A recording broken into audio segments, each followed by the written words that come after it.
Olá, seja bem-vindo ao FIE Talks, realizado pela FIE e a ABIN.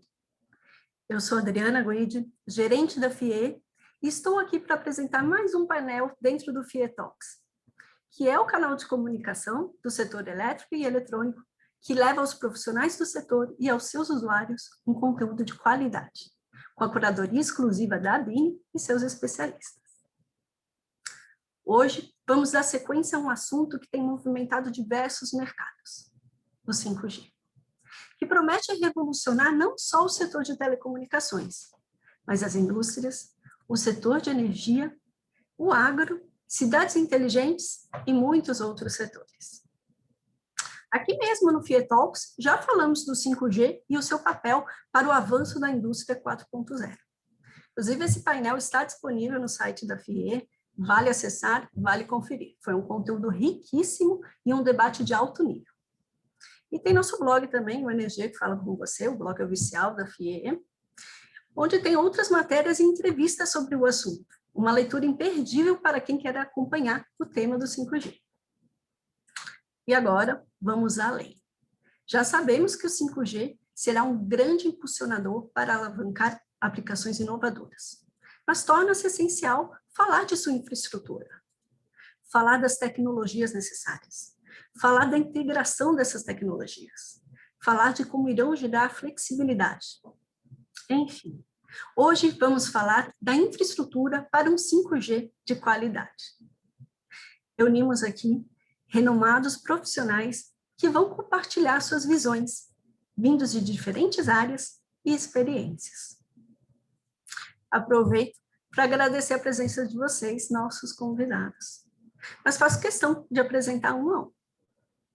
Agostinho Linhares, que já participou conosco do webinar anterior sobre o 5G, um prazer revê-lo. Agostinho é gerente de espectro, órbita e radiodifusão da Anatel. E no âmbito internacional, é coordenador da Comissão Brasileira de Comissões e também vice-presidente da CITEL, Comitê Consultivo Permanente da Comissão Interamericana de Telecomunicações. Daniel Blanco, especialista em equipamentos de rede de telecom, com experiência de 17 anos no setor. Trabalhou como engenheiro de desenvolvimento e equipamentos de telecom e como gerente de projetos regionais. Atualmente, ocupa a posição de gerente de inovação na Furukawa Elétrica. Seja bem-vindo, Daniel. José Brito. Extensa atuação no Inatel, Instituto Nacional de Telecomunicações. Atualmente, é pró-diretor de pós-graduação e pesquisa e coordenador geral do Centro de Referência em Radiocomunicações, ambos do Inatel. E também atua como o secretário-geral do projeto 5G Brasil. Bem-vindo, professor. José Eduardo Bertuzzo, diretor executivo de tecnologia do Instituto Eldorado. Durante vários anos, foi designado para diferentes laboratórios de pesquisa e desenvolvimento da IBM, nos Estados Unidos e na Europa. Ingressou no Instituto Eldorado em 2004 e desde 2013 está no cargo atual, responsável pelo design de produto, abrangendo o design de chips, hardware, software embarcado e testes. Bem-vindo. Wilson Cardoso, vice-presidente do projeto 5G Brasil e diretor do Departamento de Infraestrutura de Telecomunicações da Fiesp. Possui 36 anos de experiência em telecomunicações, tendo desenvolvido atividades em P&D, soluções e suporte técnico no Brasil, Estados Unidos, Colômbia, Alemanha e Singapura, além de 2 patentes internacionais em transmissão de IP sobre satélite. Atua hoje como CTO da Nokia para América Latina e Brasil. Seja bem-vindo. E nosso mediador, Israel Gurati. Gerencia o Departamento de Tecnologia e Política Industrial da ABIN. Mais de 20 anos de experiência em atividades relacionadas à interlocução de política industrial e gestão de pesquisa, desenvolvimento e inovação tecnológica. Gerencia também as atividades do IPD Eletro, Instituto de Pesquisa e Desenvolvimento do Complexo Eletroeletrônico e Tecnologia da Informação, criado pela ABIN. Seja bem-vindo novamente, Israel. Bom, antes de passar a palavra para vocês, Israel, vale lembrar para quem está participando ao vivo e queira fazer perguntas aos nossos convidados, é só utilizar o recurso de Q&A aqui no Zoom. Agora é com você, Israel. Muito obrigada. Obrigado, Adriana. Bem-vindo aos participantes do nosso painel. Muito bem-vindo a toda a audiência que está nos acompanhando. Agradecemos pelo prestígio aos nossos eventos, né? E gostaria de iniciar destacando aqui a qualidade dos nossos debatedores, né? Nós temos aqui a agência reguladora, representada pelo Agostinho, 2 empresas associadas à BINE, representadas pela Furukawa e pela Nokia, 2 institutos associados ao IPD Electron, Inatel e o Eldorado, todas empresas de referência em temas de tecnologia e profissionais aí altamente especializados, tanto em termos de tecnologia como em termos de gestão de sistemas tecnológicos e a grande interlocução também com o poder público. A BINE, todos conhecem, é a Associação da Indústria Elétrica e Eletrônica, que é hoje a base para o desenvolvimento de todos os outros setores industriais, e apoiado pelo nosso IPD Electron, que reúne os institutos de pesquisa que suportam a indústria no Brasil e também com possibilidades e com bastante atuação internacional em todos os institutos associados. Nós teremos uma dinâmica aqui no nosso painel bem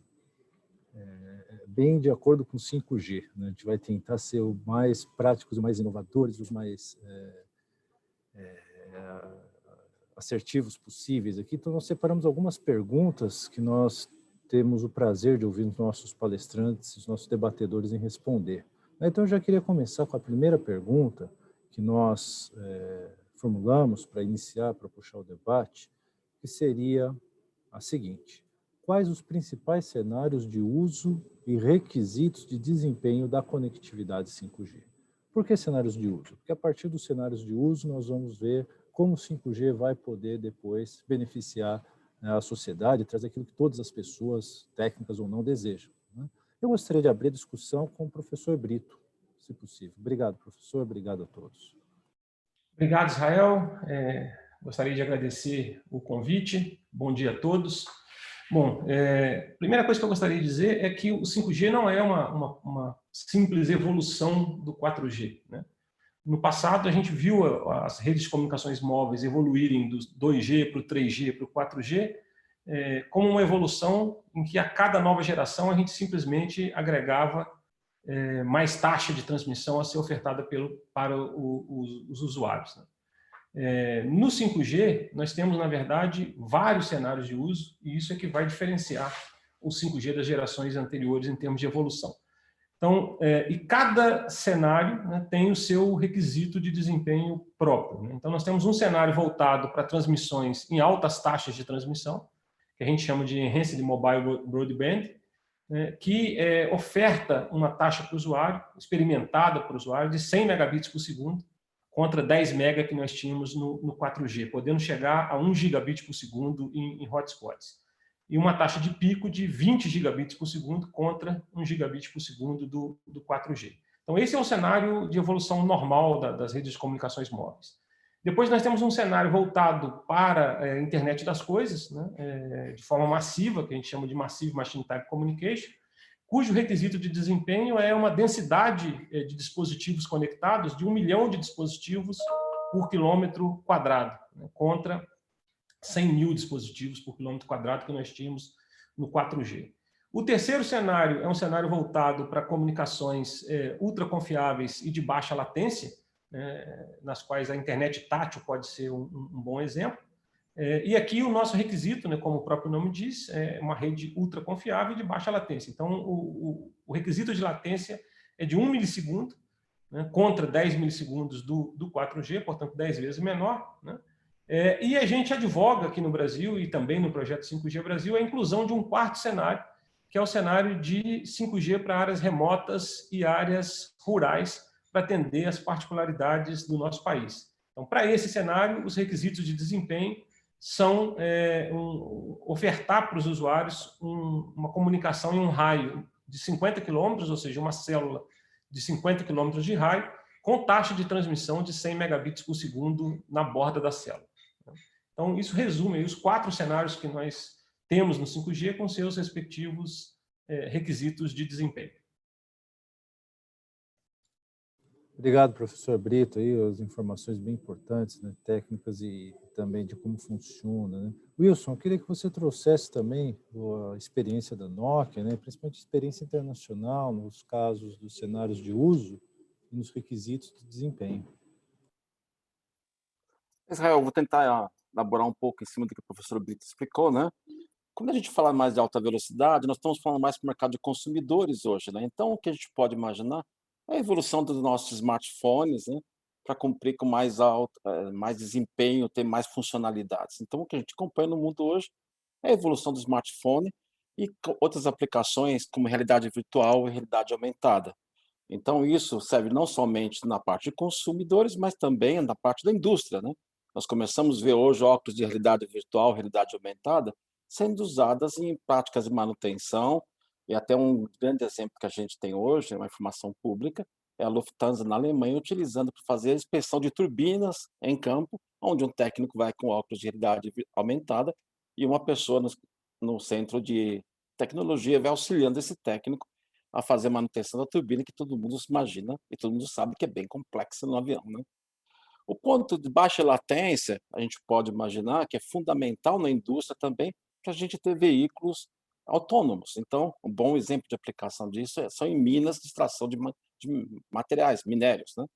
Então, quando a gente põe um caminhão autônomo, esse caminhão pode ser 7x24, porque o técnico, o motorista ele já fica no ambiente protegido. Eu aumento a produtividade desse caminhão, porque esse caminhão agora ele não acelera demais, ele não freia muito rápido, então eu tiro o risco de ter uma pessoa operando no ambiente de uma mina, que é um ambiente de alto risco. E quando a gente vai para alta densidade de dispositivos, a gente pode imaginar o que pode acontecer com isso. Porque alta densidade de dispositivos significa que o custo da conectividade dessa alta densidade de dispositivos deve diminuir violentamente daqui para frente, né? Nós vamos conectar, como o professor Brito colocou, milhões de dispositivos por quilômetro quadrado. Então, o custo da conectividade deve despencar violentamente, então nós podemos ter sensores que vai medir a nossa pressão arterial todo o tempo, vai medir a nossa temperatura, e então isso pode ter uma explosão dessa quantidade de sensores e podem ser aplicados desde a área de saúde até o monitoramento ambiental, monitoramento de trânsito, e isso pode ser um grande novo cenário de aplicações e uso que a gente ainda nem imagina que pode vir para frente. E ainda combinando tudo isso, nós podemos ainda ter uma nova dimensão, que são redes de missão crítica. O que são redes de missão crítica? São redes, por exemplo, que vão servir os serviços públicos, como bombeiros, por exemplo, ambulâncias, onde a própria ambulância já vai dizendo o roteiro e eu vou criando um corredor limpo para que essa ambulância vá mais rápido dentro de uma cidade como São Paulo, Brasília, Rio de Janeiro. Então, tudo isso que a gente pode imaginar que vai vir daqui para frente e começa a acontecer no futuro, e tudo isso o 5G vai trazer para a gente. Excelente, muito obrigado, Wilson. Realmente, esses cenários de uso que você comentou, né, eles são bem extensivos, né, e abrangem vários setores da economia, né, isso vai ser muito importante para o desenvolvimento muito do nosso país e da nossa indústria também. Bertuzzo, eu queria que você falasse também sobre os requisitos de conectividade, né, desempenho, muito baseados, às vezes, na experiência do consumidor, né? Você sabe que o Eldorado é hoje um dos institutos habilitados em ensaios 5G, né? Então eu queria que você trouxesse também sua visão, por favor. Na realidade, nós estamos muito engajados aí desde o ano passado, já tem uma série de produtos já sendo anunciados aí com a tecnologia aqui no Brasil, tirando proveito aí, obviamente, de um dos features aí do próprio 5G, dele poder ainda a operadora levantar uma portadora 5G ainda na infraestrutura de 4G. Então, é muito interessante. Eu acho que o tema é bem interessante, essa questão da infraestrutura, porque para você chegar, né, o professor Brito mencionou bem aí 1 milissegundo de latência, né? Isso vai implicar uma reformulação, uma maneira diferente de fazer as coisas, né? Vou dar um exemplo fácil, né? Vamos lá, a comunicação, ela viaja no máximo a velocidade da luz, 300 mil quilômetros por segundo, então se a gente está falando de 1 milissegundo, nós estamos falando de 300, a luz andaria 300 quilômetros, né? Então, como a comunicação é uma fração disso, se a gente quiser ter esse 1 milissegundo, nós vamos ter que espalhar os data centers. Nós não vamos poder ter data centers só lá num lugar no mundo, né, como que era uma tendência, porque o tempo de deslocar é físico, né? Não tem como mudar. Então, para a gente trabalhar, e aí eu acho que a tecnologia de 5G habilitadora, porque ela vai possibilitar toda uma avalanche tecnológica de tsunami, que lá o Dourado a gente começou há uns 2, 3 anos aí tentar mostrar muito isso, né? Nosso superintendente Sobol, tsunami tecnológico. O que é? É inteligência artificial junto, né? Porque o 5G vai poder habilitar o uso intensivo, massivo de inteligência artificial, video computing, não, todas essas outras tecnologias que também estão evoluindo, que no final são frutos da mesma revolução tecnológica, que é a capacidade impressionante que a gente tem tido nos últimos 10 anos de aumentar a capacidade de processamento digital de sinais e armazenagem. Então, tudo isso junto, né? E o 5G vai ser a mola propulsora. Então, o modelo, ele tem vários casos, mas naturalmente vai ter uma performance maior, melhor, um impacto maior, não onde a mobilidade é a mola propulsora, né? Eu vejo muito a questão das cidades inteligentes, foi citado aqui veículo autônomo, quer dizer, ou veículo inteligente que se relaciona com a infraestrutura das cidades, né, provendo melhor segurança, otimizando a infraestrutura. Então, esse, de cara, vai ser o primeiro impacto que a gente vai ver, que o consumidor, porque tudo nesse mundo é travado pela necessidade de experiência de uso do consumidor. Então, o consumidor já está comprando carro conectado, ele quer ter cada vez mais isso. Então, o 5G vai prover uma lacuna excepcional de prover aumento, a melhor uso da banda, porque esse infelizmente, é um recurso limitado, né? E quando a gente vai ampliando isso para mais altas frequências, vai custando mais caro. Então, essa utilização é extremamente importante. Eu vejo muito a questão da infraestrutura, o impacto que vai ter, porque nós vamos ter que muito mais data center, a nuvem vai estar mais próxima, até por questões físicas, né, para poder atender todos os requisitos. Isso vai gerar uma oportunidade excepcional para todos os segmentos aí que operam nessa área e nessa tecnologia. Tá bom? Obrigado, Bertuzzi. Muito bom os seus comentários sobre as aplicações, principalmente de inteligência artificial. Você comentou a banda, e aí a gente já emenda para o Agostinho, né, que é o gerente de espectro lá da Anatel, uma das referências brasileiras aqui no tema, né, de banda, de espectro. Eu queria que você também comentasse, Agostinho, para a gente fechar esse primeiro bloco, né, sobre os cenários de uso, os requisitos de desempenho do ponto de vista, né, tanto da agência reguladora como do ponto de vista do espectro necessário. Obrigado, Israel. Bom dia a todos e todas. Bem, tentar complementar um pouco as excelentes explanações dos demais colegas. Bem, do ponto de vista de espectro, o que nós avaliamos é que o 5G, né, ele pode operar em qualquer faixa de frequência. Não existe uma faixa de frequência 3G, 4G, 5G. Existem faixas de frequências que hoje estão sendo operadas por tecnologias 3G e 4G, mas que podem operar qualquer tecnologia em cima daquela faixa. Nessa mesma linha, o 5G vai poder operar, quando as operadoras fizerem o refarm, algumas já estão fazendo, né, nas faixas que já foram licitadas no passado, assim como as faixas que estão entrando agora. E, diante desses diversos cenários de uso, você tem determinadas faixas que podem ser mais indicadas para determinadas aplicações. Então, por exemplo, quando você fala de comunicação máquina-máquina massiva, uma faixa abaixo de 1 GHz pode ser mais indicada, assim como para prover essa cobertura em longas distâncias. Você não vai colocar ondas milimétricas para prover uma cobertura de 50 quilômetros. Você vai para as faixas mais baixas. Se você quer a aplicação, né, de alta confiabilidade e baixa latência, você pode ter, dependendo do seu cenário, o uso de frequências abaixo de 3 GHz, né? Como, por exemplo, se você quiser o URLLC em um ambiente urbano, que você tem que garantir aquela cobertura, então é mais indicado você utilizar frequências abaixo de 1 ou abaixo de 3 GHz. Mas se você tiver em um ambiente industrial, você pode utilizar ondas milimétricas, onde você vai ter até uma vantagem na própria numerologia, né? Onde tem os resource blocks de 120 kHz, conseguem facilitar você atender aquele requisito de 1 milissegundo. Então, tem uma série de elementos que impactam você atender um determinado cenário, onde o uso da faixa de frequência é um desses elementos. E se você quer o Enhanced Mobile Broadband, que é a sua banda larga móvel otimizada, as faixas mais altas são mais interessantes, porque você vai ter uma largura de faixa maior, sendo que em frequências até 7.125 MHz, você pode ter larguras de faixa até 100 MHz, e em frequências superiores, em ondas milimétricas, uma única portadora pode ter largura de faixa de até 400 MHz, conseguindo essas velocidades que foram faladas anteriormente, né, com taxas de pico superiores a gigabit por segundo. Obrigado, Agostinho. Deu muito boas as explicações aí que você deu dentro da questão do espectro, dos casos de uso, né, que essas frequências meio que estão norteando hoje, né, as previsões de investimentos, tanto das operadoras como dos outros agentes do ecossistema do 5G.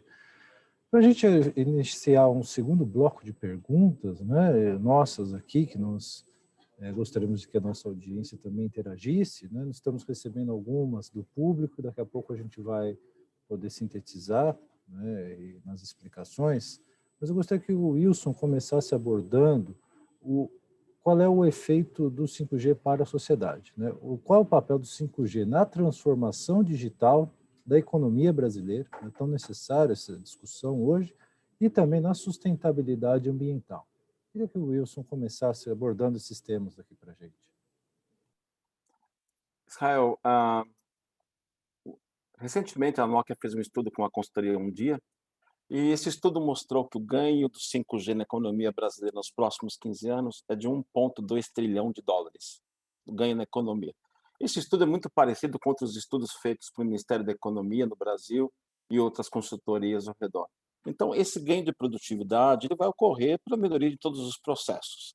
O que a gente vê em termos gerais, o que nós esperamos para o Brasil, hoje no Brasil nós temos 104 mil estações de rádio base, essas torres que a gente vê na rua.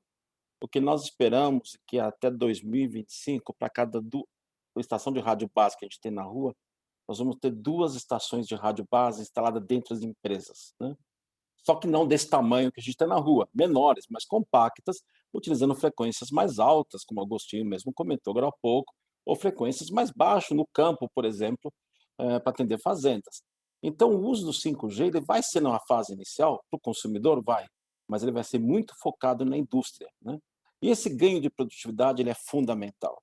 Então, esse pulo de produtividade e produtividade dos maiores problemas que nós temos no Brasil, nós imaginamos que vai ser resolvida com 5G, e isso é que todos os países estão buscando, né? Hoje, na Europa, por exemplo, já não se discute mais o uso do 5G no ambiente consumidor. Isso já está resolvido. Todos os países já fizeram licitação praticamente de espectro, né? Ou já estão no caminho de consumidor. A grande discussão é como nós vamos trazer o 5G para a indústria. Quando eu falo indústria, não é só fábricas, né? São as verticais, ou seja, do agro até a indústria aeroespacial. Esse é o ganho de grande produtividade que nós temos que resolver, e resolver rapidamente, porque isso é um diferencial competitivo, né? Um diferencial que você vê hoje em indústrias como, publicamente, hoje Toyota tendo na sua base de produção 5G como base de conectividade dentro de suas fábricas no Japão. Excelente, muito bom. Então, assim, as possibilidades 5G para a transformação digital aí são muito grandes, né? Ajudarão muito a nossa economia. O Brito, eu sei que ele, como secretário-geral do projeto 5G Brasil, ele estudou várias experiências. Eu gostaria que também ele comentasse a visão dele sobre a transformação digital na economia brasileira. Por favor, Brito. Bom, como o Wilson já comentou, né, o 5G tem aplicação nas mais diversas setores da economia, né, que nós chamamos de verticais de mercado, né? Além da indústria, né, eu gostaria de salientar também as aplicações na área de educação, na área de saúde. Agora há pouco eu tive uma reunião com um grande hospital em São Paulo, né, para tentar enxergar uma forma de nós aplicarmos, por exemplo, o 5G no monitoramento remoto de cirurgia. Não ainda na cirurgia remota, que é o que a gente vislumbra lá na frente, né, mas isso ainda está muito distante. Mas uma equipe mais experiente monitorando remotamente uma cirurgia que está acontecendo numa pequena cidade. A gente, se tudo der certo, a gente deve fazer um piloto em breve para mostrar essa viabilidade. Eu acho importante chamar a atenção o seguinte: o 5G ele tem um potencial de impacto na economia brutal. O Wilson colocou um número aí para o Brasil de 1,2 trilhão de dólares, é um número gigantesco, né? Mas para que isso de fato ocorra, eu acho que a palavra-chave para o 5G é a palavra ubiquidade. Ou seja, nós não podemos ter na implementação do 5G o mesmo modelo que nós tivemos na implementação das gerações anteriores de comunicações móveis, em que o modelo acabou resultando numa grande área descoberta, né? Por exemplo, se você sair aqui de Santa Rita do Sapucaí, onde eu estou, e me dirigir para São Paulo, né, 60%, 70% da rodovia está descoberta, né? Eu fui para Curitiba esse fim de semana de carro, de Curitiba até São Paulo, 2 grandes cidades brasileiras, a maior parte do trajeto está descoberto. Então, das aplicações que estão propostas para o 5G, né, e que tem, de fato, potencial para ter esse impacto gigantesco que se desenha, né, muitas delas não param de pé se essa cobertura não for contínua, não for 100% do tempo em todos os locais.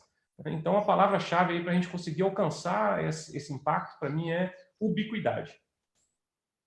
Obrigado. Fundamental nesse conceito, né? O conceito, às vezes, para alguns talvez novo, né? Mas para quem acompanha a tecnologia é um conceito aí bem importante e fundamental, né? A questão da ubiquidade. Agostinho, eu queria que você comentasse agora sobre essa transformação digital e a sustentabilidade na visão do regulador, né, da agência. Por favor.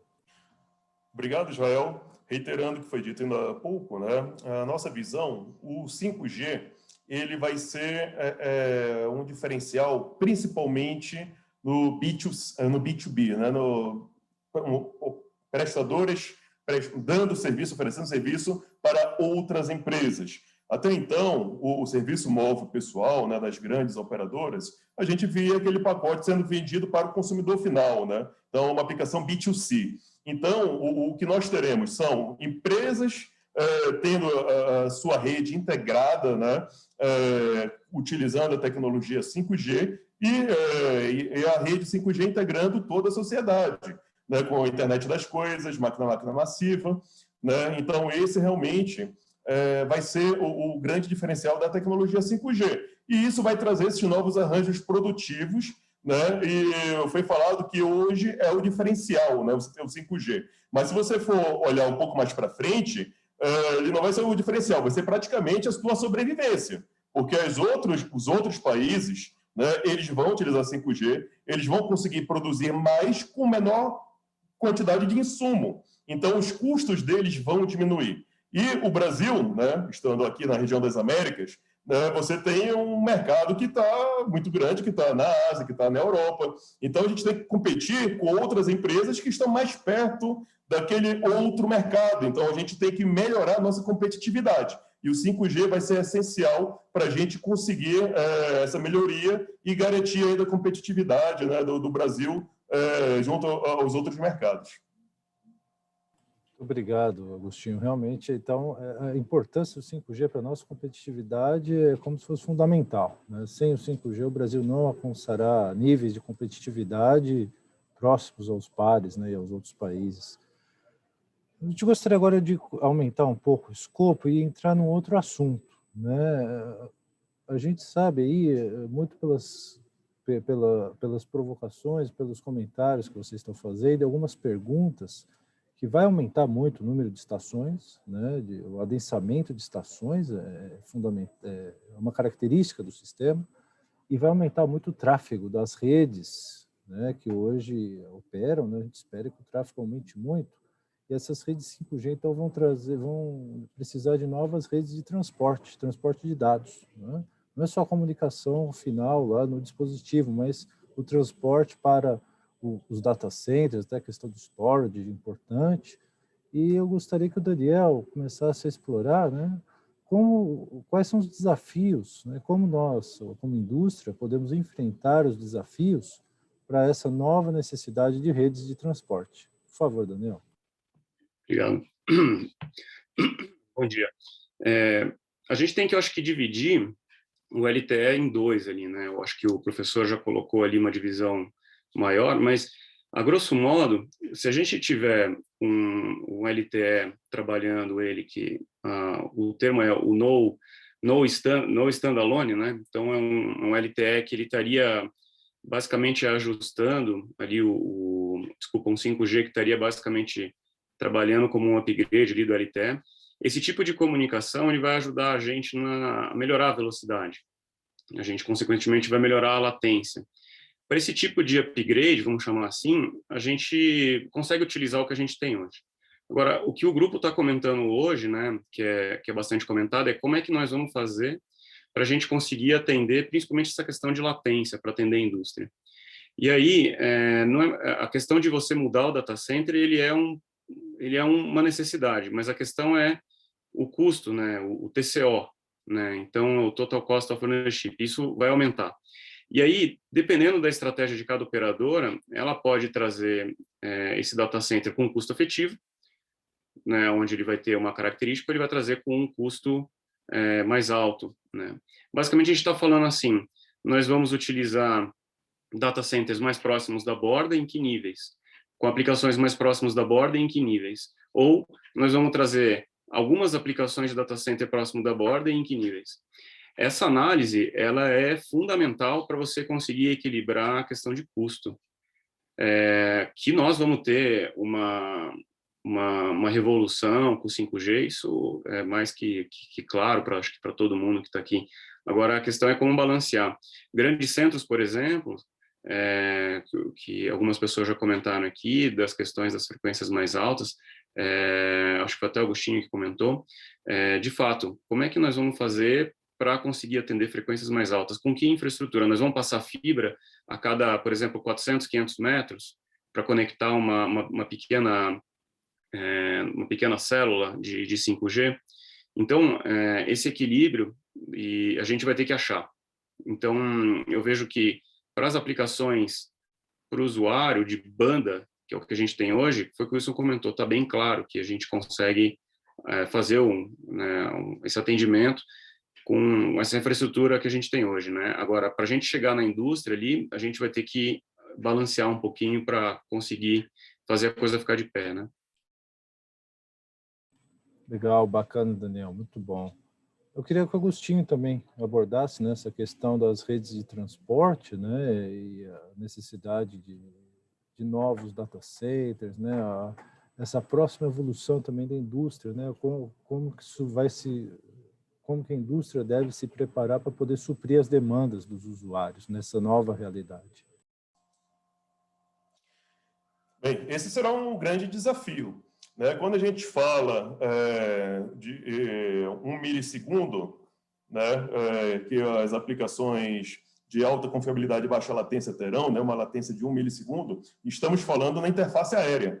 Agora, isso não vai ajudar muito se na minha parte de rede, no qual eu tiver 20 milissegundos, por exemplo. Então, como o Bertuzzo falou, temos que trazer o data center mais perto de onde aquela informação está sendo processada, onde vai ser utilizada. E para chegar no data center, vai ser essencial a gente utilizar fibra ótica.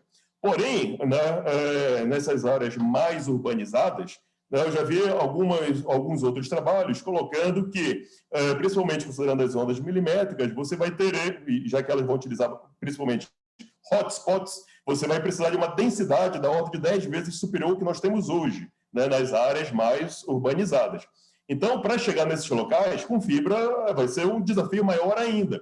Por isso que micro-ondas vai continuar sendo uma realidade por bastante tempo. E a Anatel atualizou a regulamentação. Hoje nós temos uma regulamentação muito moderna, inclusive já foi referenciado em diversos outros eventos, como internacionais, com a Anatel tendo uma regulamentação, com o Brasil tendo uma regulamentação muito moderna, onde você consegue ter, por exemplo, rádios multibanda. Você consegue colocar rádios operando em 80 GHz, combinado com frequências em 23 GHz, em 13 GHz, onde você vai conseguir, através de micro-ondas, ter taxas da ordem de alguns gigabits por segundo. Além do mais, como a Anatel vai licitar, além da faixa 3,5, que é uma faixa de entrada do 5G, vai licitar a faixa de 26 GHz. São 3,2 GHz em ondas milimétricas sendo licitadas agora. E uma das aplicações dessa faixa é o que a gente chama de IAB, que é o acesso integrado com backhaul. Isso quer dizer o seguinte, você vai ter aquele teu GNODB, se conectando tanto com o usuário final, mas utilizando recursos da rede dele para se conectar com outro GNODB. Então, você não precisaria ter, por exemplo, uma fibra chegando em todos os GNODBs. eles vão poder se conectar, fazendo uma espécie de rede mesh, ali podem se conectar, né? Fazer essa alocação de forma mais dinâmica conforme necessidade, uma vez que, para a licitação de 26 GHz, nós esperamos que tenha empresas, né, já que o cap é 1 GHz, que vai ter muito recurso. Imagine uma operadora que tem 800 GHz em ondas milimétricas, né? Pode ter 2 portadoras de 400 MHz. Isso é muita coisa, né? Então, você pode, de certa forma, particionar parte, tanto para funcionar como backhaul, né, interconectando com outros G-Node-BIS, quanto parte para o usuário final. Então, sem dúvida nenhuma, a infraestrutura é um desafio. Tem se discutido muito a questão se vai ser NSA ou se vai ser SA, né? Mas a própria tecnologia traz consigo algumas soluções que podem estar inerentes a ela mesma, né? Então, o IAB é uma opção aí que certamente dessa vez vai pegar e vai funcionar, porque o conceito já vem desde o LTE, mas não tinha essa demanda de utilização, porque nas faixas atuais utilizadas pelo 4G, você está operando em faixas de frequências mais baixas, né, até 2,6 GHz, que tem um raio de cobertura razoavelmente grande, 500 metros, 1 quilômetro, né? Você não tinha essa necessidade de utilizar esse tipo de recurso que você vai precisar quando chegarmos nesse ambiente de hotspots, onde você vai ter até 10 vezes mais estações do que utilizando as tecnologias atuais nesses grandes centros urbanos. Excelente, Agostinho, muito bem, muito clara a tua explicação, né? E as possibilidades aí que o 5G dá, então, para a nova composição das redes aí são bem interessantes mesmo, né? Gostaria agora de abordar um pouco das perguntas que a plateia, que os espectadores estão nos fazendo, né, sobre a convivência de tecnologias 3G, tecnologias 4G, sobre a questão do que é vendido hoje comercialmente como 5G DSS, e começar a abordar, né, os problemas de conectividade tanto em áreas rurais como em áreas urbanas, né? Então, a gente tem áreas remotas, áreas rurais, como o professor Brito até citou o caso das rodovias, né? E os desafios nos centros urbanos muito adensados, né? Que são desafios bem díspares, mas são todos muito importantes nos casos de uso e nas possibilidades do 5G para o uso das pessoas e para a questão da transformação digital. Queria que o professor Brito começasse abordando sobre essa questão, né? Problemas de conectividade em áreas remotas e em centros urbanos, por favor. Bom, eu queria iniciar chamando a atenção que a conectividade em áreas remotas e áreas rurais, né, ela tem 2 pontos de vista a serem examinados, né? O ponto de vista econômico e o ponto de vista social, né?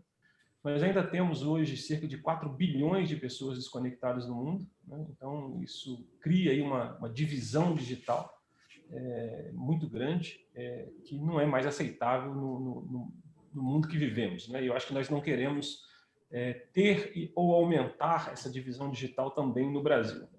Pelo ponto de vista econômico, né, a gente deve lembrar que o agronegócio tem um peso significativo na nossa economia. Ele representa aproximadamente 46% das exportações brasileiras e 21% do PIB nacional. E a gente terá um impacto muito grande na produtividade do agronegócio se nós formos capazes de levar conectividade de forma efetiva no agronegócio. E para isso nós precisamos que o 5G também chegue nas áreas remotas e nas áreas rurais. Quais são os desafios para isso? Há basicamente 2 desafios. O desafio de natureza econômica, né? Porque naturalmente eu tenho uma menor quantidade de usuários, então para dividir o custo de operação dessa rede no número menor de usuários tem uma implicação aí de tarifa, né? E vencer esse desafio econômico passa um pouco pelo modelo regulatório, principalmente na questão espectral de preço de frequência, né? Mas também passa por tentar aumentar o número de usuários no raio da célula, que também faz parte do desafio tecnológico, ou seja, para eu poder levar a comunicação 5G em áreas remotas e áreas rurais, né, a gente precisa aumentar o raio da célula, como eu já citei lá na minha primeira intervenção, né? Aqui no Anatel, nós temos um projeto que é coordenado tecnicamente pelo Anatel, mas conta com a participação de várias universidades, empresas brasileiras e também europeias. É um projeto desenvolvido no âmbito de uma chamada Brasil-Europa, né, que desenvolveu, esse protótipo já está pronto, o projeto foi finalizado agora em fevereiro, né, é uma solução que nós chamamos de 5G Range. O 5G Range é uma solução que foi desenvolvida aqui por nós, né, que é capaz de levar 100 megabits por segundo a 50 quilômetros da estação radiobase, né, e, portanto, tecnicamente, resolve o problema de conectividade na área remota e área rural, pelo menos na grande maioria das regiões, né? Em algumas regiões, 50 quilômetros talvez ainda não seja suficiente, né? O desafio agora é nós tentarmos transformar essa solução numa solução padronizada, né, para que ela resulte em implementação de forma mais massiva e, consequentemente, redução de custo, né? A gente tem um protótipo funcional que já foi testado em campo, mas, como todo protótipo, o custo de implementação é elevado se nós olharmos pelo ponto de vista de aplicação massiva, né?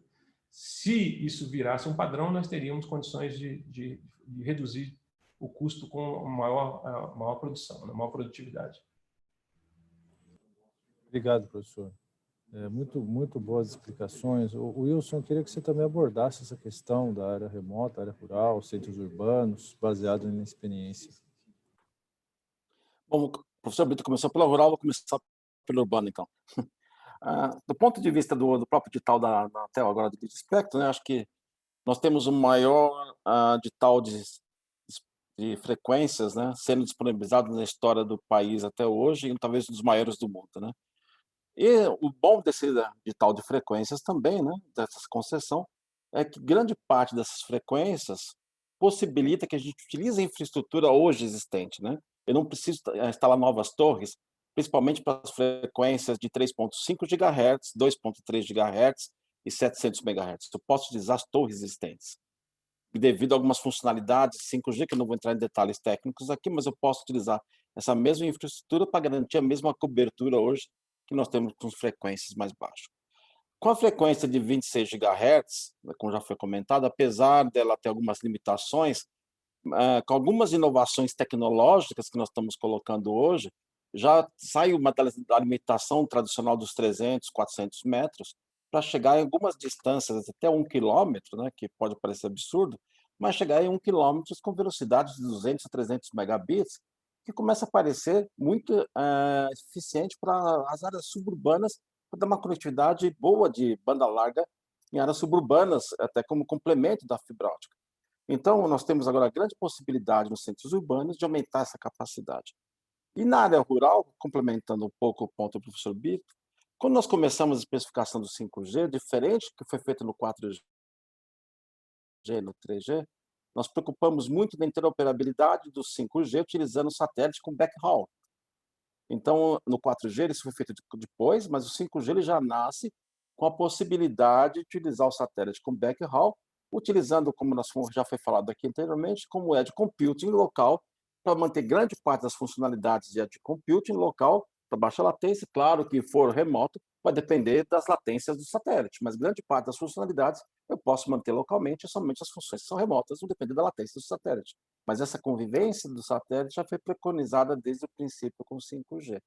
Então, isso em uso rural, ele é extremamente efetivo. Então, essa ubiquidade, que comentado anteriormente, ela é possível através de uso de satélites e todos os tipos de transmissão, como até comentado pelo Agostinho anteriormente, desde fibra ótica, micro-ondas, satélites, nós podemos ir próprio 5G como meio de transmissão para a sua conectividade. Então, nós temos todos os meios de conectividade possível para conectar o próprio 5G. Isso nos possibilita atingir as zonas rurais e zonas urbanas, garantindo mais conectividade. Muito obrigado, Wilson. A gente percebe que realmente o 5G ele agrega aí e vai reunir as tecnologias, né? Todas as que a indústria conhece, a indústria de telecom desenvolve, né? O 5G ele tem a possibilidade de de reunir de novos usos para as tecnologias existentes, né, e maximizar muitos resultados, né. Queria que o Daniel também comentasse, né, como a Furukawa é uma empresa voltada a redes de transporte, né, e principalmente centros urbanos, né, as necessidades de volume de tráfego são bem intensas. Qual é a visão dele sobre a questão das áreas remotas rurais versus os centros urbanos? É muito, obrigado, é muito em linha com o que o Wilson comentou, né? A gente atende alguns clientes de agro, o cliente de agro basicamente faz processamento em borda, e então muito das aplicações que ele tem é em borda e sobe alguns relatórios ou alguma coisa assim para atender. A questão que o professor Brito comentou da gente ter uma frequência mais baixa, para ter uma cobertura mais alta, é fundamental para o agro. De fato, 50 quilômetros às vezes pode não ser suficiente para o tamanho do Brasil, né? Muito grande, né?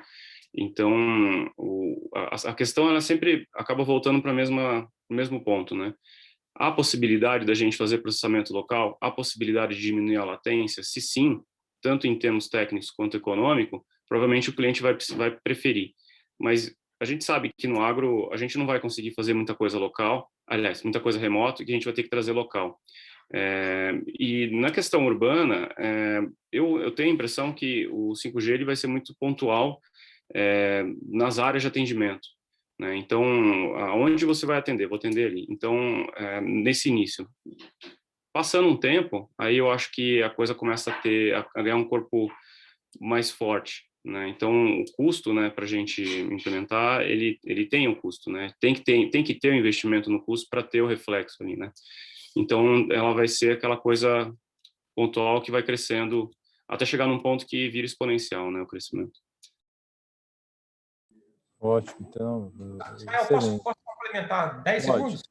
Pode. Só pegando a fala do Wilson, né, o satélite realmente tem um papel bastante importante na questão de backhaul para a área remota e área rural, né? A gente tem desenvolvido aqui no Anatel já há alguns anos testes de interoperabilidade do 5G com satélite, com apoio do Sindichat, né, o Sindicato das Empresas de Comunicação por Satélite no Brasil, né? E todos os testes que nós fizemos aqui, a integração foi muito positiva, né? A gente conseguiu levar aquelas aplicações mais críticas para o Edge, como o Wilson colocou, né? E aí a gente tem, então, o satélite operando como backhaul e fazendo a distribuição em torno da estação de satélite, usando o 5G Range com os tais 50 km de raio, né, que aumenta, então, o número de usuários que está sendo coberto por aquela célula, que ajuda na questão econômica, né? Ou seja, tem mais gente ali para ajudar a pagar a conta da operação da rede e do backhaul. Ótimo, né? A gente percebe, então, né, que realmente a integração satélite e outros, a questão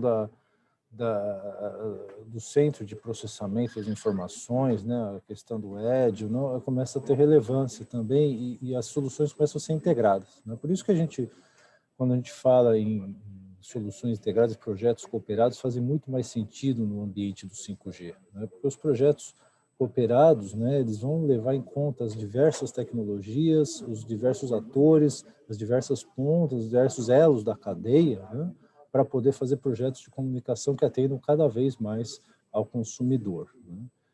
Gostaria de mudar um pouco agora o enfoque aqui da nossa discussão. Vamos falar propriamente sobre o tema do nosso webinar, seria a qualidade do 5G.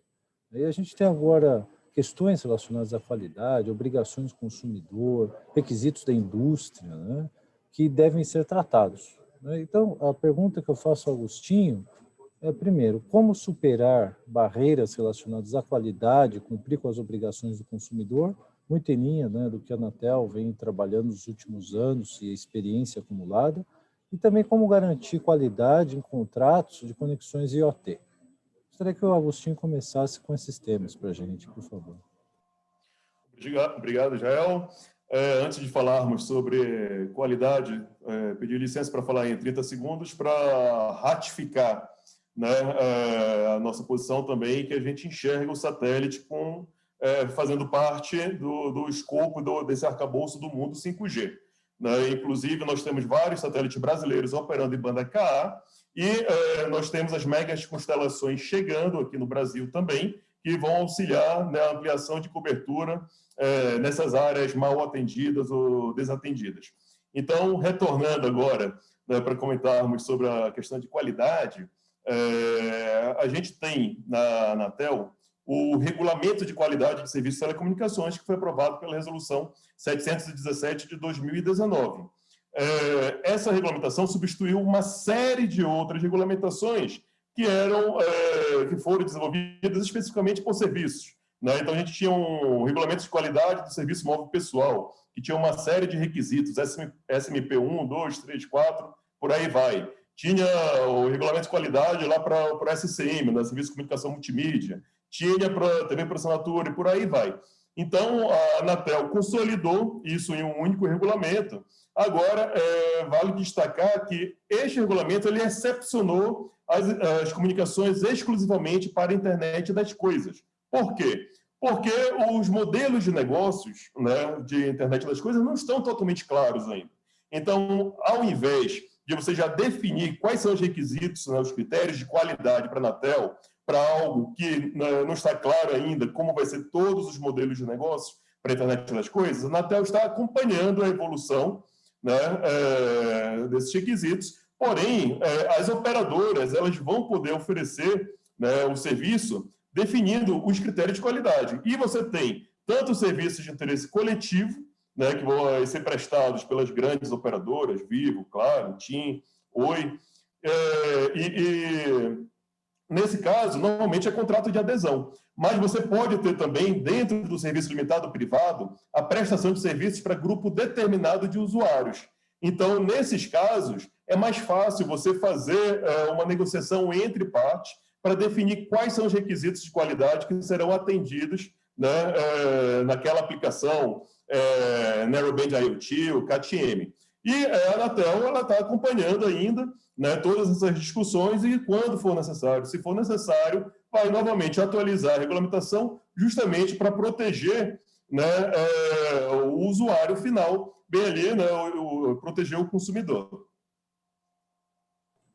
Excelente. Eu gostaria até, essa questão das redes privadas, né, eu gostaria de convidar, reforçar o convite que a Adriana fez no começo, né, para que assistam o nosso webinar que nós realizamos anteriormente, no finalzinho do ano passado, que a gente aborda a questão das redes privadas, do uso industrial, né, das perguntas chegando sobre o uso industrial, né, não só, o Agostinho comentou, não são só os serviços das grandes operadoras ao consumidor final, e sim as possibilidades do uso industrial, de redes privadas, de usos especiais, são muito mais evidentes no caso do 5G do que as tecnologias que estamos acostumados até então, né? Eu gostaria ainda nessa questão da qualidade que o Bertuzzo falasse um pouco da experiência do Instituto Eldorado na questão do atendimento aos requisitos do consumidor pelos dispositivos, né, muito tanto voltado ao consumidor final quanto aos usos de internet das coisas. Acho que aí é um trabalho, o Eldorado é um laboratório designado, né, pela Anatel, são vários, na realidade, laboratórios designados, organismos de certificação designados. Foi criado no Brasil uma rede bem extensa, interessante, que ele faz esse trabalho de validar e, de uma certa forma, se posicionando como se fosse o consumidor final, né, fazendo a validação e assegurando, de uma certa forma, que o produto de qualidade que atende os requisitos, né. Estava falando aqui que, né, a gente opera com essa área de espectro eletromagnético, que é um bem finito, então precisa ser muito bem utilizado, até do ponto de vista garantir que o melhor produto, o melhor serviço na ponta, o consumidor vai ter. Então, a gente tem um investimento expressivo, junto com o parque de laboratórios hoje que estão instalados no Brasil, que tem muito a ver esse aspecto do consumidor, de avaliar a qualidade do produto, tanto do ponto de vista das especificações técnicas, mas como até do ponto de vista de continuidade, né, de evolução dos produtos. Então, é um aspecto muito interessante que o Brasil consolidou, uma posição muito importante, que aí eu digo, me emendar com o outro lado, né, que eu acho que eu vou usar um pouquinho de tempo, que é para tentar mitigar um pouco das dificuldades, né, porque com a empresa prestadora de serviço, A gente pensa sempre nas grandes, mas não, existe uma míriade de pequenas, médias, né, e as grandes que oferecem esse serviço, né? E eles estão, por outro lado, levantando vamos dizer, a égua aí da qualidade, mas, por outro lado, a gente tem hoje ainda um ambiente que você vê, está comentando, nós temos ainda GSM, segunda geração, em algumas bandas de frequência, um problema de um legado muito pesado que afeta, né, as operadoras, né? Outro lado, entrando para todas as operadoras, né? Esse é uma área de atuação de capital intensivo, equipamentos que eles obsoletam rapidamente, né?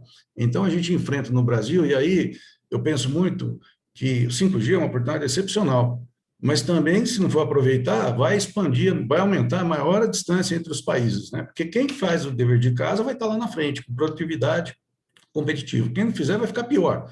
Então, é um alerta que nós temos hoje no Brasil para se investir nessa área, um peso excepcional do ponto de vista da infraestrutura, de custo de impostos, né? Um negócio, um capex, que acho que no Brasil, pelo menos nos países que são de renda similar ao Brasil, não tem, né? E, por outro lado, o próprio serviço também muito tributado, que eu acho que tem que ser olhado. Está aí os números da própria Anatel publica aí de dezembro, nós temos 238 milhões de usuários de celular no Brasil, mais ou menos 50% ainda no modelo pré-pago. Como é que o sujeito que está no pré-pago está tirando proveito do 4G? Né? E se você olhar no banco, você vai ver lá, é 20, 40 reais o cara põe de cada vez. Então, tudo isso bota para o Brasil um grande desafio. Nós temos que ser ágil, né? Como é que nós vamos fazer uma rede segregada na indústria se a gente não tiver um ambiente no qual esteja muito bem regulamentado? Porque o sujeito que está lá, um empreendedor numa empresa dele, se ele vê que juridicamente o negócio está muito complicado, aqui muito contrato, difícil, vou ter que levantar uma portadora numa banda licenciada, que tem que discutir, a coisa é complicada, ele vai para outro caminho, né? E talvez outro caminho não vai trazer a produtividade que a gente precisa. Então, eu acho que a gente tem que olhar que tem a preocupação da Anatel, tem uma infraestrutura para olhar a qualidade que se predispõe a fazer, mas nós temos que olhar do outro lado, que é o empreendedor que está tentando botar esse serviço para funcionar da melhor maneira possível e está enfrentando essas dificuldades da tributação excessiva, tanto na ponta, na prestação de serviço, como na hora que ele faz o investimento, né? Nós temos um legado que é fruto aí de contratos que são feitos, e o histórico nosso no Brasil de atualizar contrato é muito complicado, porque tem lá um processo muito complexo. Então, tudo isso deixa uma grande preocupação para nós. Será que nós vamos conseguir se mover? O professor Brito falou aí que, poxa, o 5G ele foi pensado de uma forma diferente. Será que nós vamos conseguir remover esses obstáculos que vieram dos antigos modelos que existiam, de tal forma que a gente vai poder plenamente? E, por último, dizer o seguinte: o Brasil vai fazer um 5G diferente no campo, nas cidades, porque nós somos diferentes, nós temos um tamanho diferente, uma população, uma renda diferente. Aí surge uma grande oportunidade, está aí a BINE, tem o IPD, né, tem institutos que têm o domínio dessa tecnologia, de computing, com inteligência artificial, tudo mais. Nós vamos ter que fazer as nossas soluções, e essa é uma grande oportunidade na realidade. Talvez a gente não precisa ter a mesma densidade de estação radiobase que a China conseguiu fazer, que os Estados Unidos ainda não tem, né?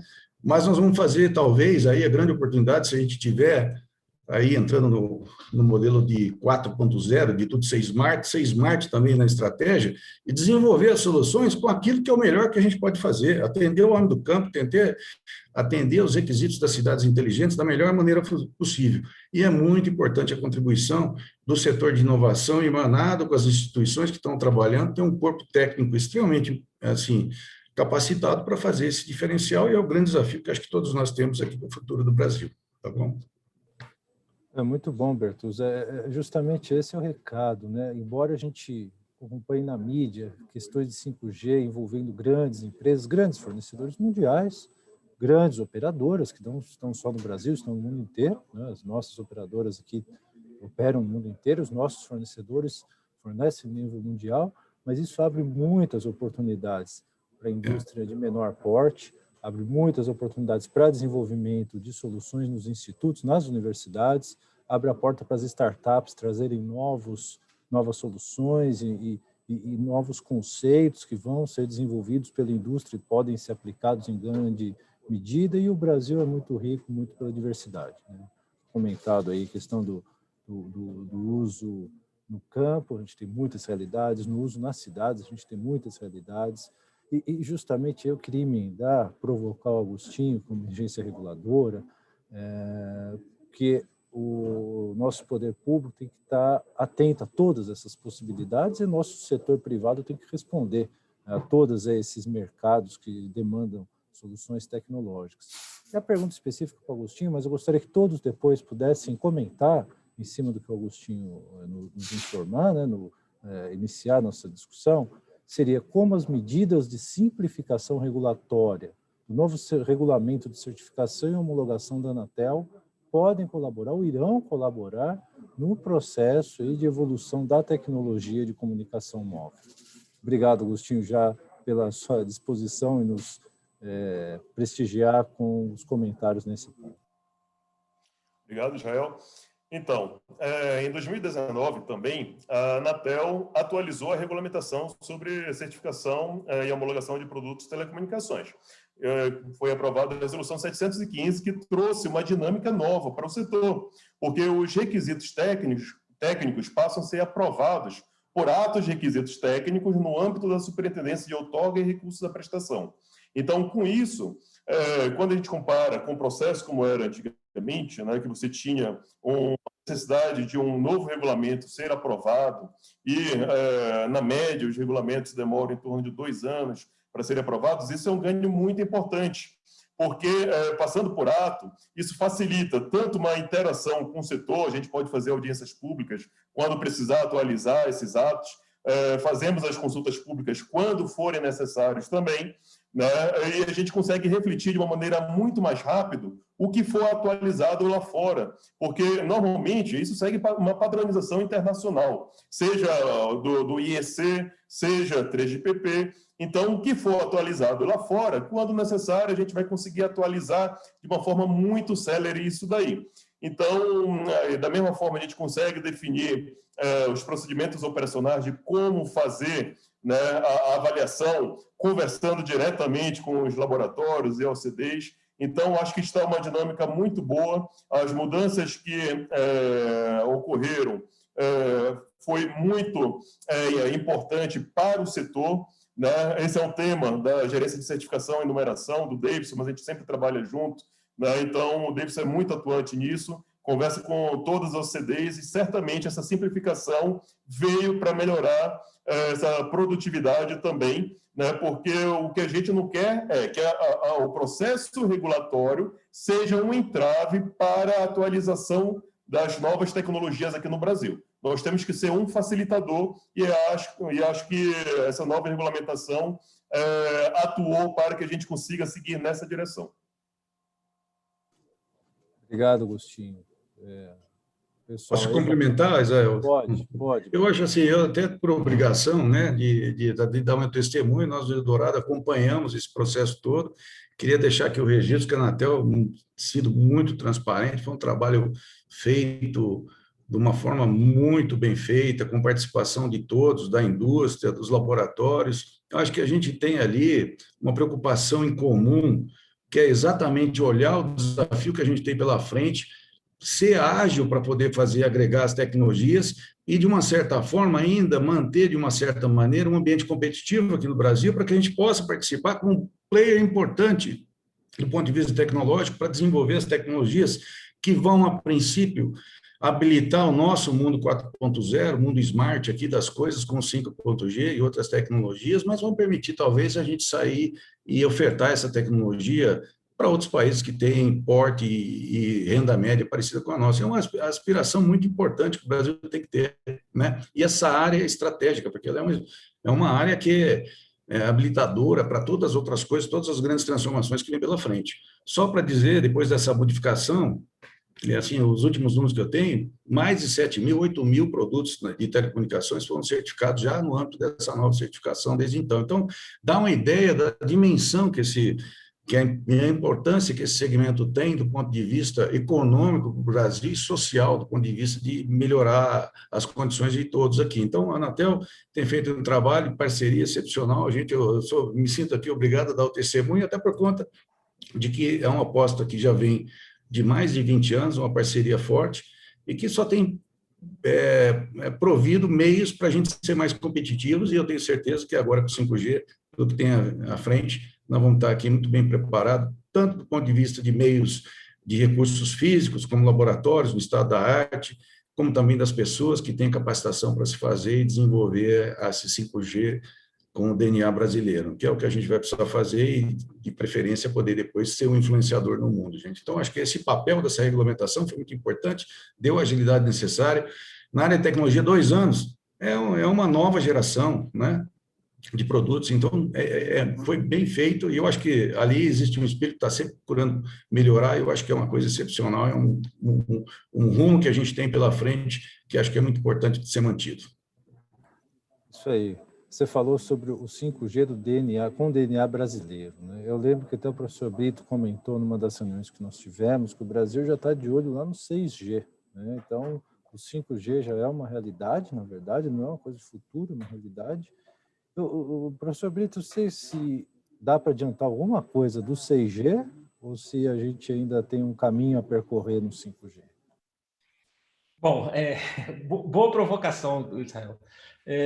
Certamente nós temos um longo caminho a percorrer no 5G ainda, né? O 5G vai continuar se desenvolvendo, principalmente pelo ponto de vista das aplicações nas verticais, diria, nos próximos 10 anos, né? Mas, por outro lado, é hora de pensar no 6G, ou seja, o mundo já está pensando no 6G, né? Os projetos de 6G já estão começando a serem desenvolvidos nos principais países do mundo e também no Brasil. O Inatel já começou a desenvolver, desde o ano passado, um projeto de 6G. Agora, esse ano, esse projeto ganhou um pouco mais de corpo, a gente está começando agora em fevereiro, para tentar já conceber, a partir de um universo de aplicações possíveis para o 6G, quais são as tecnologias, né, viabilizadoras do projeto, olhando para as particularidades do Brasil, para exatamente tentar influenciar o processo de padronização com as nossas particularidades, porque depois que o padrão está definido, aí já não há mais o que fazer, né? Ou seja, não é possível a gente voltar atrás, né? Porque a indústria já se posicionou e tudo já está mobilizado em torno do 5G, né? No 6G, além da questão de maior taxa ainda, menor atraso ainda, etc., né? A gente vai ter uma rede que eu gosto de ilustrar de uma maneira simples, dizendo que ela vai proporcionar ao ser humano o 6º sentido. Ou seja, por meio de um processo de sensoriamento extremamente massivo, uso massivo de inteligência artificial, o ser humano vai ser capaz de antever coisas que ele queira antever. Como, por exemplo, eu estar passeando numa determinada cidade, numa praça, e o aplicativo me dizer que tem um músico de rua tocando jazz a 3 quarteirões ali, porque eu gosto de jazz. Né? Ou seja, o sistema vai saber que eu gosto de jazz, o sensor vai saber que tem um cara tocando música a 3 quarteirões ali, e aí vai me avisar para eu poder me deslocar e ir lá assistir um músico de rua que está tocando jazz. Ou um exemplo pior, né, do que esse que eu dei, né, de ter uma situação de perigo, por exemplo, de alguém estar andando armado próximo de onde eu estou e ele me avisar para me afastar daquele local, porque provavelmente eu vou ser assaltado. Né? Então, isso aí é um exemplo ruim, um exemplo bom e um exemplo ruim. Né? Ou seja, é uma tecnologia extremamente revolucionária, será uma tecnologia extremamente revolucionária, né? Ela começa a ser definida no mundo agora, né?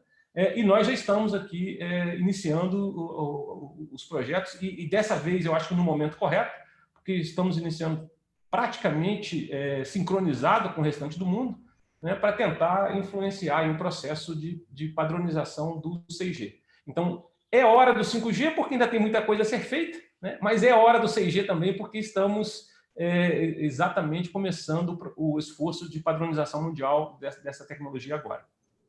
Excelente, professor. Isso a gente vê que o Brasil ele não está tão atrás no mundo, né? O Brasil ele está acompanhando, lógico, as dificuldades, com as características, mas o Brasil está acompanhando, né? Isso que é importante, a nossa indústria poder fornecer para a nossa sociedade as soluções. Acho que o Agostinho quer complementar. Por favor, Agostinho. Isso, Joel. Para relatar que no âmbito da União Internacional de Telecomunicações também já começou a discussão, né, do que virá a ser o 6G. Então, nas discussões da UIT, isso ocorre no âmbito do grupo de trabalho 5D, da mesma forma que aconteceu com 5G, que formalmente chamamos de MT 2020, Em 2015 foi aprovado a recomendação que se chama AMT Vision, né? AMT 2020 Vision. Então, estamos começando esse trabalho agora, né? A gente não sabe se vai se chamar AMT 2030, né? Se vai ser MT 2030. O nome vem depois, né? Mas, de qualquer forma, vai ser o equivalente ao 6G. Esse trabalho está começando agora, vai durar alguns anos, e depois de ter o Vision, né? As visões, que é algo bem prospectivo, depois se trabalha nos requisitos mais detalhados, nas características de desempenho, né? Tudo isso, de uma maneira muito geral, é tratado nessas visões, mas também tudo ocorre no âmbito da UIT, que define um selo, né? Tem um standard, que é o IMT, e outras entidades, como o 3GPP e outras entidades, desenvolvem tecnologias que depois submetem para a UIT para receber aquele selo IMT 2020. Né? Inclusive, em termos de 5G, hoje nós temos 3 tecnologias. 2 são do 3GPP, né? E uma é de uma entidade indiana. Agora, tem outras entidades que querem receber o selo IMT 2020, desde o DECT 2020, tem uma que se chama NuFront. Então, assim, realmente a discussão do 6G está começando, e do ponto de vista de agência reguladora, a Anatel também está discutindo isso no âmbito internacional. Bacana, obrigado, Agostinho. É muito bom saber que o Brasil está acompanhando os fóruns internacionais, né? A gente sabe que o Brasil acompanha muito de perto a ITU, né? Pela Anatel, pelo Ministério das Comunicações, a IEC, o Brasil acompanha aqui pela ABINE, pelo COBEI, né? Comitê Nacional da IEC, e a ISO, a BNT, que lidera o movimento no Brasil. A gente sabe que esses são os 3 grandes fóruns que o Brasil participa, e essa tecnologia que é discutida lá fora, de alguma forma, nós internalizamos aqui. Com um pouco mais ou menos de atraso, mas nós internalizamos. Indo para algumas perguntas da plateia, o Wilson, o pessoal está querendo saber de você especificamente, questão do chamado 5G DSS, né, que é o serviço que o consumidor hoje tem, né, para poder comprar, né, não no âmbito industrial, mas no âmbito pessoal, e o pessoal está querendo relacionar com a expectativa de investimento das operadoras e também como que isso pode representar uma evolução do que algumas pessoas estão chamando de obsoleto 3G e 4G. Queria que você explicasse bem que o 5G ele não é assim uma coisa que vai jogar fora tudo que existe. Ao contrário, ele pode aproveitar as frequências, pode aproveitar eventualmente a infraestrutura, né? Como que isso acontece? A gente vai jogar fora e vai começar de novo? Ou a gente vai partir de um certo ponto e evoluir? Israel, esse é um bom ponto. Deixa eu só voltar um pouco no tema de 6G. Eu vou depois para o tema do DSS. A Nokia está liderando o consórcio de 6G na Europa, nós somos selecionados, né? Inclusive, 2 semanas atrás foi assinado um convênio entre a Finlândia e o Brasil. Eu estava presente lá com o ministro Fábio Faria, de cooperação entre a Finlândia e o Brasil para o tema 6G. Tá? E, claro, como o professor Brito colocou, os parâmetros estão sendo definidos, mas o que a gente pode esperar, o que a gente tem no 5G, hoje o 6G sempre vai ser 10 vezes melhor.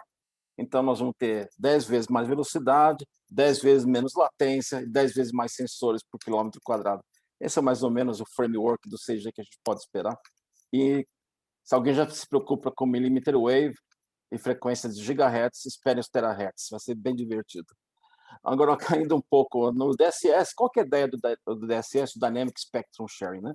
É tomar parte do espectro que nós temos alocados por 4G hoje e utilizar isso em 5G de forma dinâmica, ou seja, conforme as estações de rádio base, as torres que nós temos na rua hoje, elas começam a ver que tem usuários 5G, dinamicamente o software que está ali, ele começa a dedicar parte do espectro para conectar os telefones, os smartphones 5G. Então, isso nos leva já a uma reflexão do seguinte: grande parte dos equipamentos que foram fornecidos pelos fabricantes, como a Nokia e os outros, né, eles já permitem que você, através de troca de software, você já trabalhe com 4G e 5G, ou seja, a infraestrutura que nós temos instalada hoje em grande parte das operadoras, ela já permite essa convivência entre 4G e 5G. Eu não vou jogar fora essa infraestrutura, eu vou reutilizar parte desse hardware e, através de modificação de software, eu posso trabalhar com 4G e 5G simultaneamente. Claro que eu preciso ampliar a capacidade de hardware para suprir a futura demanda inclusive novas frequências. O equipamento que trabalha na frequência X hoje, como 2.6 GHz ou 700 MHz, claro que essa antena ou esse equipamento de radiofrequência não vai trabalhar em 3,5 GHz. Ele precisa agregar novos equipamentos. Mas a base do sistema ali, ela já opera em grande parte das estações, pelo menos que a Nokia forneceu, e nossos concorrentes também, já com 5G. Então, essa introdução do 5G ela vai ser muito mais fácil, porque a gente já vem preparando a rede há muito tempo para o 5G. Mesmo no backhaul, se nós tomarmos todas as operadoras, né, na rede de transporte, elas já vêm se preocupando em introduzir capacidade para o 5G há alguns anos. Então, nós temos já grande capacidade de transporte no Brasil preparada para o 5G. É suficiente? Não, mas ela já tem grande parte dos grandes centros urbanos e entre os centros urbanos preparadas para o 5G. Nós temos cidades no Brasil que não têm fibra ótica? Sim, nós temos cidades no Brasil ainda que não chegam com fibra ótica, mas como o Agostinho comentou, nós podemos utilizar outros meios. Podemos utilizar micro-ondas e o próprio edital de 5G, nas suas minutas iniciais, prevê lá obrigações de conectividade de zonas de cidades, com obrigações complementares de colocar backhaul de fibra ótica. Então, esse entorno de cobertura está sendo criado. Então, vou só para afirmar o que é a ideia do DSS, né? Muita gente comenta que isso não é 5G ou é 5G. Do ponto de vista de tecnologia, é 5G. O que está sendo transmitido e recebido é 5G. Existe uma limitação de espectro que não permite chegar em gigabit por segundo. Mas, do ponto de vista tecnológico, é 5G. Né? Ninguém pode negar isso. Tá?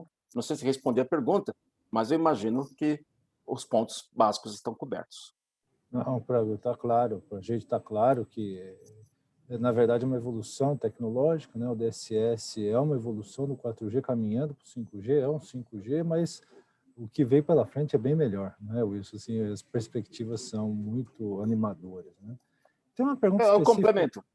Claro, pode eu complemento, claro. Claro. Eu complemento e o DSS é a base.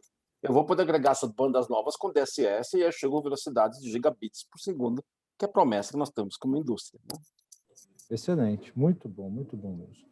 Tem agora uma questão aqui para o Daniel, a questão sobre os data centers, né? O pessoal está falando em latência do 5G, né? A gente está falando aqui em redes de transporte e aqui o pessoal quer saber sobre sincronismo em data centers, né? Qual é a visão da Furukawa para as aplicações em 5G na área da saúde ou na indústria automotiva, por exemplo, veículos autônomos, né? Como que os data centers eles vão acompanhar essa velocidade toda aí, que até o Wilson comentou, o professor Brito também? Qual que é a visão sua aí, Daniel, por favor? Então, tem que separar data center de aplicação ali, né? Os data centers, eles vão acompanhar, né? Então, a estrutura data center, ela vai ter que acompanhar para a gente conseguir ter o benefício. As aplicações, que daí são os softwares que vão estar rodando, que vão estar fazendo esses ajustes, né? Eles vão ter que estar acompanhando a evolução. A gente tem visto, eu mesmo saí de uma reunião antes de entrar aqui, todos os grandes fabricantes do mundo têm softwares diversos, cada um muito focado no que sabe fazer, né? Então, a Furukawa tem a dela, focada em IoT para infraestrutura, a Schneider tem a dela, a Nokia tem a dela, todos eles têm. Essas aplicações, elas vão estar rodando nesses data centers mais próximos para a gente conseguir rodar o que a gente precisa rodar para conseguir resolver os problemas de cada uma das verticais, né? Então, por exemplo, hospital, eles têm características que eles precisam, por incrível que pareça, eles estão muito atrasados na transformação digital. Então, existem N empresas no Brasil e fora do Brasil trabalhando com predição, trabalhando com inteligência artificial, até tem uma empresa aqui de Curitiba que trabalha com isso, que esse cara ele tem que estar cada vez mais próximo, né? Então, ele tem que estar rodando numa aplicação mais próxima ali do hospital, se assim for a necessidade do hospital, né? De rodar essa aplicação. Eu acho que o que vale a pena ponderar aqui é assim, as aplicações locais, por exemplo, nós temos uma fábrica. Muito do que eu tenho hoje, eu vou continuar rodando localmente, eu não vou subir para uma nuvem. Mas a gente já viu, até o Wilson colocou ali um exemplo de empresas que estão subindo para a nuvem. A vantagem é você utilizar aplicações por exemplo, uma Amazon, que tem toda a base pronta com a AWS, né, de aplicações compartilhada. Então, se, por exemplo, quiser desenvolver alguma coisa de inteligência artificial, você não precisa desenvolver tudo. Você pega esse tipo de empresa, com esse tipo de sistema, e boa parte dele já vai estar pronto, e você aplica isso dentro da tua indústria, da tua vertical. E aí entra o que todo mundo quer, que é assim, eu tenho uma série de variáveis, se eu não conseguir medir essas variáveis, eu não consigo melhorar minha performance, não consigo melhorar meu custo, então eu preciso medir essas variáveis com sensores, por exemplo, né, ou até com atuadores, né? Então, uma coisa que a gente vê na indústria, tudo que não é automatizado, ele tem vamos dizer assim, uma excelência de 30%. Quando você só automatiza, você já vai para 60%. Quando você monitora, aí você começa a subir para 90%. Né? Então, essa, vamos dizer assim, essa linha de pensamento que tem que ser aplicada para as outras verticais. Né? Não sei se eu respondi a pergunta do nosso colega. Não, tá claro, né? Você comentou bem que os data centers estarão prontos, mas não são só os data centers, tem todo o ecossistema, né, que tem que ser avaliado para conseguir os resultados. E essa pandemia aí, infelizmente ou felizmente, traz uma oportunidade para o setor de saúde aí nosso aprimorar, né? Então, baseado em uma necessidade, né? Então, as empresas podem aproveitar oportunidades para desenvolvimentos bem interessantes. Como a gente já está caminhando para o final do horário reservado, né, o debate muito rico e essas informações deixam bastante coisas a nós pensarmos, né, e refletirmos como as nossas empresas podem fornecer soluções cada vez melhores para o usuário e para os outros segmentos da economia.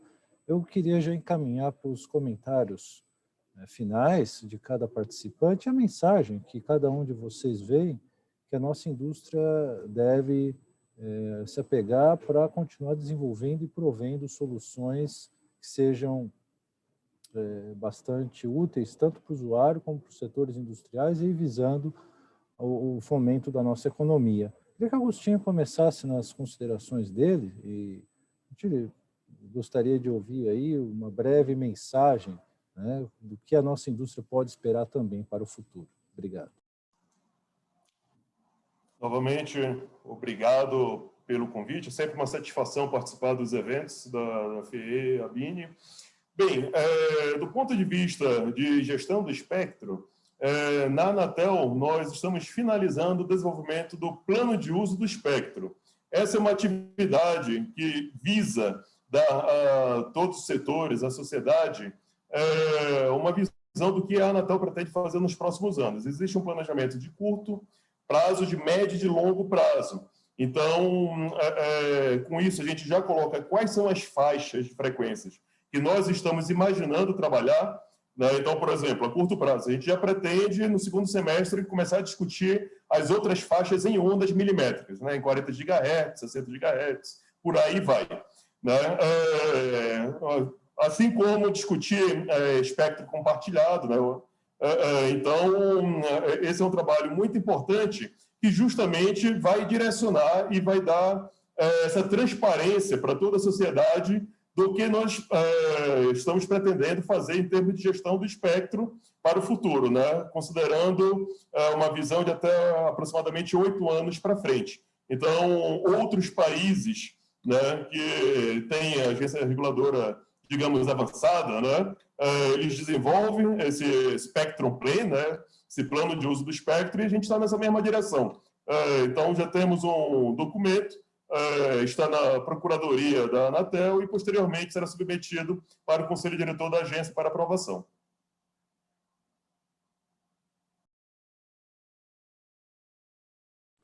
Muito obrigado, Agostinho, pelas palavras. Gostaria que o Wilson aí desse um encaminhamento dele também.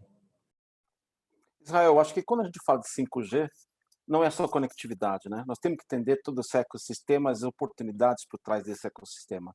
Né? O ecossistema que vai desde o sensor até a inteligência artificial, os algoritmos de machine learning e tudo que a gente pode criar. E como bem colocado, essa ubiquidade, né, que começa talvez desde a rede privada lá dentro de uma empresa, mas uma rede privada, se ela não estiver conectada a uma rede pública, ela não tem o ganho das redes, né? Então, isso vai acontecer no momento que eu conectar tudo isso, e aí sim, esse ganho de produtividade que a gente comentou lá, de 1,2 trilhão, ele vai acontecer. Uma rede isolada não tem valor nenhum. Uma rede, todas as redes integradas, elas começam a ter valor. E aí está o grande potencial, e aí acho que nós, como setor, como indústria, temos a grande responsabilidade de facilitar e trabalhar na criação desse ecossistema e potencializar que empresas multinacionais, empresas brasileiras, empresas locais tenham a possibilidade de trabalhar na criação desse ecossistema. E aí o papel da BINI é enorme, e nós, como sócios da BINI, é enorme também. Muito obrigado pela oportunidade e vamos trabalhar na criação desse ecossistema. Muito obrigado, Wilson. Muito oportuno esse comentário das redes serem interligadas, né? Muito obrigado. Professor Brito, gostaria que o senhor encaminhasse a sua mensagem para nós, por favor. Bom, primeiro, agradecer mais uma vez o convite para a participação, né? Prazer imenso estar aqui com os colegas, com você e com toda a plateia. Eu acho que o 5G ele representa uma grande oportunidade para o país e também um risco, né? Porque o potencial do 5G é tão gigantesco, né? E ele vai ser certamente explorado por todo mundo, né? É que, se nós o explorarmos de maneira adequada, né, ele pode revolucionar a produtividade nos diversos sistemas. O Wilson citou bem a questão do ecossistema, é isso que importa, né, a integração de tudo, né? Mas se nós vacilarmos na exploração dessa oportunidade, também podemos ficar para trás comparado com o resto do mundo, né? Isso pode ser muito ruim para o país, né? Então, nós que fazemos, de alguma forma, parte desse ecossistema, né, devemos empreender todos os nossos esforços para tentar ajudar no desenvolvimento do 5G no país e que todos os setores possam tirar proveito dos benefícios que a tecnologia pode trazer, né?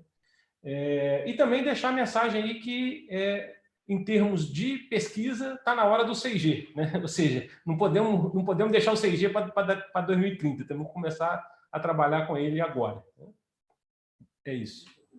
É isso aí, professor, muito obrigado, né? Já vislumbrando o futuro, né? Aproveitando as oportunidades do presente, mas já de olho no futuro, né? No que a gente já pode pesquisar. Gostaria que o Daniel encaminhasse a sua mensagem. Por favor, Daniel. Eu acho que o 5G ele vai ajudar a gente a enxergar uma coisa que já acontece, principalmente em países grandes, né? Que é a necessidade de termos o maior conjunto de infraestrutura possível para conseguirmos atender os nossos, a gente mesmo, né?